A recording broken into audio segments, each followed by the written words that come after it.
Então, hoje a gente vai falar as diferenças do refluxo gastroesofágico. Tem a doença do refluxo gastroesofágico, e aí tem a APLV, que é a alergia à proteína do leite de vaca, e também fala só um pouquinho da intolerância, que ela tem uma diferença da alergia para intolerância, certo? Então, primeiro a gente vai falar do refluxo, que nada mais é do que o retorno do conteúdo gástrico, né, para o esôfago, pode vir com ou sem vômito. Acontece em pessoas saudáveis também, e independente da idade. Muitos lactentes, eles apresentam esse refluxo, né? Tem o refluxo fisiológico que acontece nos primeiros meses, com regurgitação. Então, esse refluxo fisiológico, ele não vai comprometer o peso do bebê, né? Não vai ter um comprometimento nutricional. E pode vir acompanhado de choro, o arqueamento do tronco, né? Uma irritação, certo? Agora, a doença do refluxo, ela gera mais complicações e incômodos, né? O bebê não vai ganhar o peso devido, né? O adequado, vai se recusar em se alimentar, vai ter todos aqueles sintomas que a gente falou agora, de choro, de ter esse arqueamento, ficar irritado, vai ter tosse também, vai ter vômitos. Então, isso vai gerar muito mais complicação. Vamos agora para a alergia à proteína do leite de vaca. Karina, dá algumas palavrinhas sobre isso, por favor. Então, a alergia do leite de vaca, ela tem sido muito divulgada hoje em dia, tem sido muito falada, a gente vê muitos casos hoje em dia, né? E ela é muito parecida, às vezes, nos sintomas com o refluxo. Quando a criança que é de APLV, né, possui essa alergia à proteína do leite de vaca, ela apresenta sintomas gástricos. Então, ela tem vômitos, tem diarreia frequente, às vezes com presença de sangue. Mas essa alergia também, às vezes, ela é mal diagnosticada justamente por essa confusão do diagnóstico com o refluxo. Que, como tu falou, o refluxo ele é comum nos lactantes, né? Mas existe aquele termo do regurgitador feliz. Então, a criança tem esses vômitos, tem um certo desconforto, porque é desconfortável, né? Mas isso não compromete o bem-estar da criança, não compromete a amamentação. Já o refluxo, tanto patológico, como foi mencionado, quanto provocado como sintoma da PLV, ele vai trazer muita complicação para a criança. Então, essa PLV, ela é bem complexa também da gente entender, porque ela tem bastante fatores e bastante subdivisões. Então, por exemplo, uma criança pode ser APLV e reagir a rastros, como a gente fala, né? Então, ela vai reagir à presença da proteína do leite no leite da mãe. Por mais que essa criança não se alimente com leite de vaca, mas se a mãe consome o leite ou algum derivado, vai introduzir esses rastros no leite materno e essa criança pode reagir. Assim como tem crianças que só vão reagir e apresentar sintomas quando tiverem contato direto com leite ou algum derivado, né? Quando essa criança ingerir esse leite ou esse derivado. E essa alergia, ela é principalmente causada pela proteína que a gente chama de caseína, que é a proteína principal do leite de vaca. Ela está em 2 ou 8% do leite de vaca. E geralmente vem acompanhada de sangue ou muco, né? Como tu falou, nas fezes. Já é um sintoma para ficar em alerta, né? A diferença dessa para as outras que a gente está falando é que a alergia à proteína do leite de vaca é uma alergia alimentar, né? Como tu falou.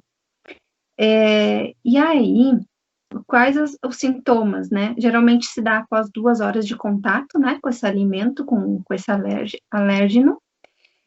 Só antes, frisando um pouquinho, acontece de 2 a 5% dos lactentes, tá? De 28 dias a 2 anos de idade, tá? Então, tá, as reações, né, que pode ter. O bebê pode ter urticária, pode ter inchaço, rinite, né, asma, vômitos e dores abdominais. Em casos mais fortes, agressivos, a anafilaxia também. E aí, tem as reações mais demoradas, que demora para a gente ver o que está acontecendo com o nosso filho, né? Até fazer os testes e tudo mais. Aquelas reações mais demoradas é consumiu algo e demorou para a criança apresentar alguns sintomas, como no caso assim das cólicas, diarreias, né? Vômito, perda de peso, dermatite e refluxo. A Karina tem uma experiência com o filhinho dela e aí ela vai falar para a gente como é que foi essa experiência dela, tá, Karina? Uhum. Então, com toda a informação que eu tinha sobre a amamentação ali nos primeiros meses, eu comecei a notar que a questão do refluxo do meu bebê, do Murilo, né, meu menino, talvez não fosse somente fisiológico todo aquele refluxo que ele tinha. Apesar dele estar ganhando peso, apesar dele aparentar ser uma criança satisfeita após as mamadas, não reclamar muito, eu notava que o volume... Ele mamava bem e tudo, né? Mas ele sempre voltava um volume muito grande de leite. Então, eu comecei a ficar mais atenta a isso, sabe? E no início começamos tratando como se fosse um refluxo patológico, né? Então, entramos com medicamentos, teve alguns medicamentos que eu mesma me recusei a dar, porque eu achei que não era isso, sabe? A gente tem aquela coisinha de mãe que não era bem aquilo. E conforme foi passando o tempo, eu fui vendo que ele começou a apresentar desconfortos, tanto para soltar os gases, quanto para fazer cocô. E notei o muco no cocô dele. Que o cocô, geralmente, ali nos primeiros meses, ele é bem líquido, né? Ele é bem amarelinho, bem líquido. E o cocô dele saía mais grudadinho, mais parecido com uma gosminha, assim. Até brincava que era que ele estava fazendo a moeba na fralda, né? Mas eu notava que não estava normal. E com isso eu comecei a pesquisar, então, né? Que hoje em dia a gente é muito bem conduzido em informações quando a gente busca, né? Mais informações em lugares bem confiáveis. Então comecei a ler cartilhas do Ministério da Saúde, comecei a ler esse tipo de coisa assim, porque realmente eu estava encucada que algo não estava bem. Então eu encontrei mais material sobre a PLV e vi que alguns sintomas dele batiam com os casos que a criança apresenta esses sintomas gástricos, né? E logo em seguida, quando ele estava com uns 4 meses, eu notei também que ele tinha constantemente um chiado na respiração. Por mais que limpasse o narizinho dele, fizesse aspiração, ele estava sempre com um chiadinho na respiração dele. E nesse material eu encontrei também que muitas crianças apresentam sintomas respiratórios na PLV. Então, esses chiadinhos no peito, apesar de não ter muco assim no peito, né? A criança não tá com tosse carregada, por exemplo, não tá resfriada, mas tem aquele chiado no peito, como se fosse um resfriado frequente, assim, sabe? Então, foi mais um sinal de alerta para mim. Então, eu decidi por conta própria fazer uma dieta de restrição. Porém, mais para frente eu descobri que isso é bem arriscado, né? A gente precisa de um acompanhamento nutricional para começar uma dieta restritiva, porque a gente precisa substituir, né, as proteínas e todos os outros nutrientes que a gente está causando a deficiência no nosso corpo, né? Mas já na primeira semana... Geralmente se exclui 6 alimentos alergênicos, né? Só com esses 6, se tu for para pensar, a tua dieta tem que realmente ser acompanhada, né? Vamos dar só um exemplo para você saber. Alimentos que têm a proteína do leite, né, e seus derivados, da soja, oleaginosas, trigo, ovo, peixe e frutos do mar. Geralmente são esses os mais alergênicos. Então, imagina uma mãe que amamenta, né? Sim, geralmente nos 6 primeiros meses pede para ser exclusiva a amamentação e de cara já cortar, né? Então, a gente já tem pouco tempo para se alimentar, daí restringe o que vai comer, pior ainda, né? Mas inicialmente eu fui só com leite e derivados. E na primeira semana eu já notei que a parte gástrica dele já deu uma melhorada. Então ele já não estava Ai, que mais bom. tão incomodado para fazer cocô, ele já não estava tão incomodado para soltar os gases dele. Então aí foi que eu comecei a me aprofundar um pouco mais e pedir um pouco mais de ajuda profissional. Então conversei com o pediatra que estava acompanhando a gente e ele me falou, então, se tu viu que o leite está dando reação, vamos experimentar então também restringir o ovo, para ver se dá uma melhorada. Mas eu vi que não deu muita diferença, então voltei a comer ovo, sabe?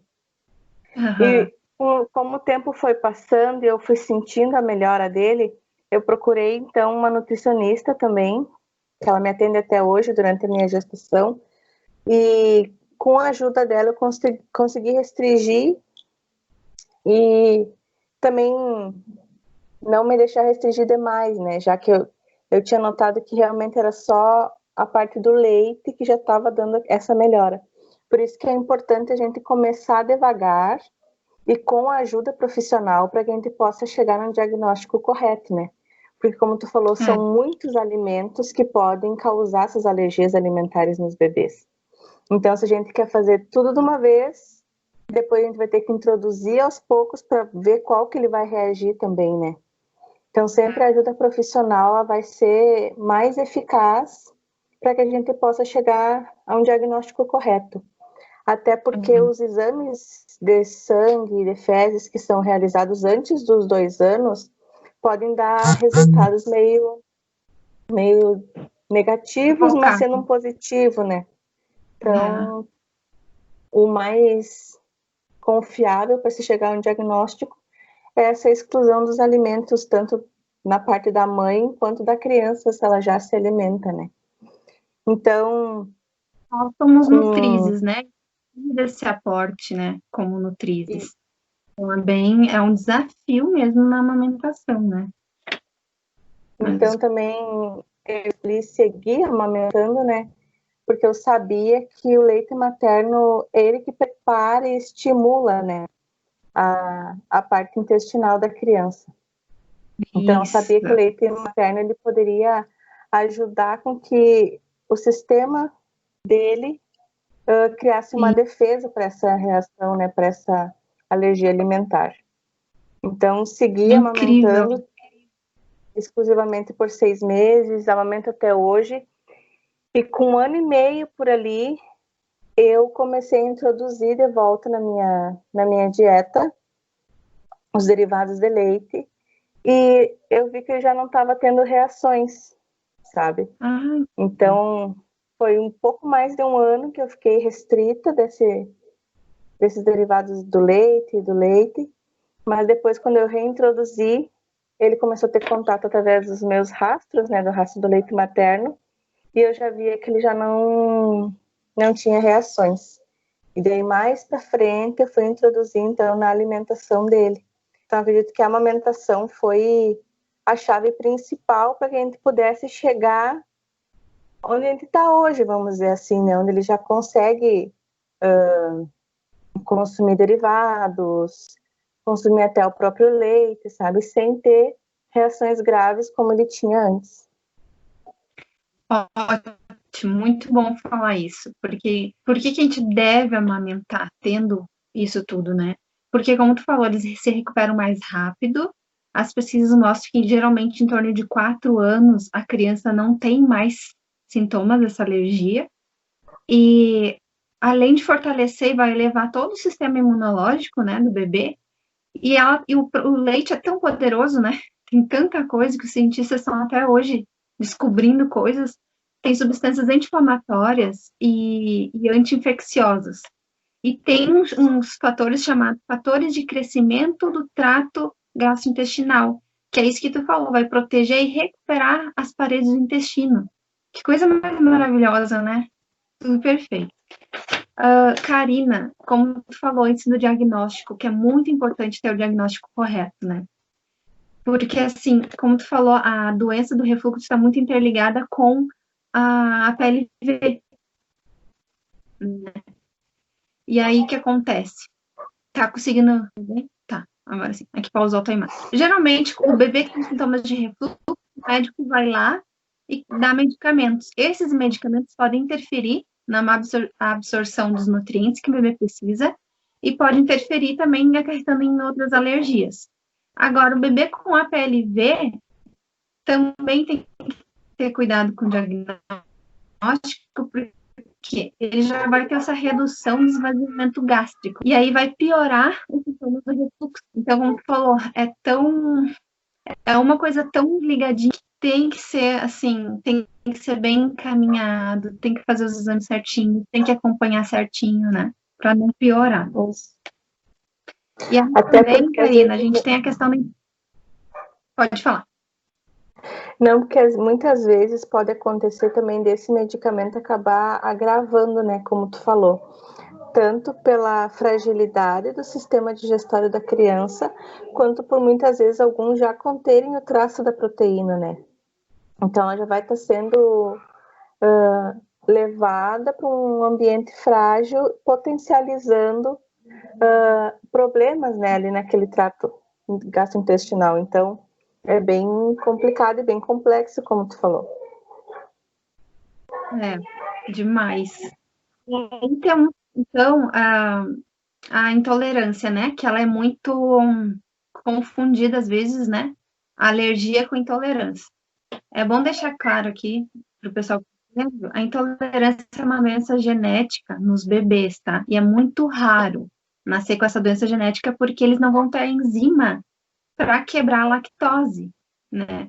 Então, eles não podem ser amamentados nesse caso, o bebê que tem essa intolerância à lactose, e daí vai ter que ser inserido fórmulas diferenciadas, né? Que sempre tem lactose. A lactose nada mais é do que o açúcar do leite. E ela é quebrada em galactose e glicose, que são dois açúcares menores. E aí a gente precisa da lactase para quebrar essa enzima. Então, a intolerância é diferente da alergia. Reiterando, bebês com isso é muito raro, mas pode acontecer também. É bem Então, eu acho mais que é isso. provável de acontecer quando pai e mãe já são intolerantes à lactose. Então, por exemplo, pai e mãe já não produzem essa enzima que quebraria, né, a lactose no nosso organismo. Então, é bem mais comum de acontecer isso no bebê desse casal, por exemplo, também não produzir desde seu nascimento essa enzima, porque todos nós produzimos, né, desde o nosso nascimento. Porém, o nosso corpo ele vai reduzir isso depois do período de desmame. Então, para ver como o nosso corpo também ele é muito inteligente, né, nessa parte. Então, depois do desmame, tende a se reduzir a produção dessa enzima, por isso que é muito mais comum intolerância em pessoas em fase adulta, por exemplo. E tão raro de acontecer nos recém-nascidos, já que eles precisam ser amamentados, né? Precisam ser aleitados, então o corpo já vem preparado para isso, né? Isso aí. Karina, tu tá com quantas semanas agora, esperando o segundo bebê? Agora eu tô de 35 semanas da Maria Alice. E como é que tu tem medo que aconteça de novo? De APLV? Eu acredito que agora eu tô mais segura, assim, quanto a reconhecer sintomas, por exemplo. Claro, a gente sempre fica preocupada de ter que voltar à restrição, porque como eu falei, como tu comentou também, não é uma coisa fácil. A gente tem que chegar no mercado e ler rótulo de tudo que está comprando no mercado para ver se não tem proteína do leite, ou se não tem traços do leite, né? Então, eu acredito que eu já estou mais segura e mais preparada se tiver que passar por isso de novo, né? Mas espero profundamente não ter que passar, porque é um período bem difícil, assim, tanto física quanto emocionalmente pra gente, né? Porque a gente acha que nunca vai acabar aquilo, que aquele sofrimento a gente vai ter que passar por aquilo, e muitas vezes a gente chega a pensar, não, vou desmamar, vou oferecer uma fórmula, porque vai ser mais fácil para mim, mas aí a gente pensa, ele necessita do meu leite para uma cura efetiva, então é bem complicado e precisa de uma rede de apoio tão grande quanto se fosse uma amamentação em situações normais, vamos dizer assim, de uma criança sem alergia alimentar. Precisa de uma rede de apoio muito forte, assim. Principalmente depois que a criança começa a comer também, né? Porque, como tu falou, tem muita gente que ainda confunde a alergia com a intolerância. Então, acontecia bastante na família alguém querer oferecer alguma coisa para ele comer que era sem lactose, por exemplo, o queijo sem lactose. Daí a gente tem que explicar que não é a lactose, é a proteína, sabe? Então, é uma barra bem pesada, assim, que a gente carrega quando a criança tem uma alergia alimentar, né? A amamentação por si só já é exaustiva, a gente precisa de uma rede de apoio, ainda mais nesses casos, né? Eu confesso que eu tinha medo, quando os bebês foram nascendo, eu tinha medo de ter algum problema de reação alimentar, porque eu sou intolerante à lactose, né? E eu sei o quanto eu sofri. Em 2012, quando eu descobri, não tinha essa questão essa lei dos rótulos, né? Então eu batalhava para descobrir algo sem lactose, muitas vezes não tinha no rótulo e era muito difícil, muito difícil. E aí eu tinha medo dos bebês terem essa alergia alimentar, porque eu já sou magra, né? Então quando eu amamento eu emagreço demais, demais. E eu pensei, imagina se eu tiver que fazer uma restrição alimentar, como é que eu vou ficar? Né? Então eu já tenho que fazer complemento com ferro, da anemia. Aí eu morria de medo, mas ainda bem que não teve nada. São os desafios da maternidade, né? A gente tem que estar mais preparada que a para gente tudo. tem que passar, né? A gente passa já por tanta coisa, daí às vezes tem mais um que a gente precisa passar. Mas a gente aprende bastante também.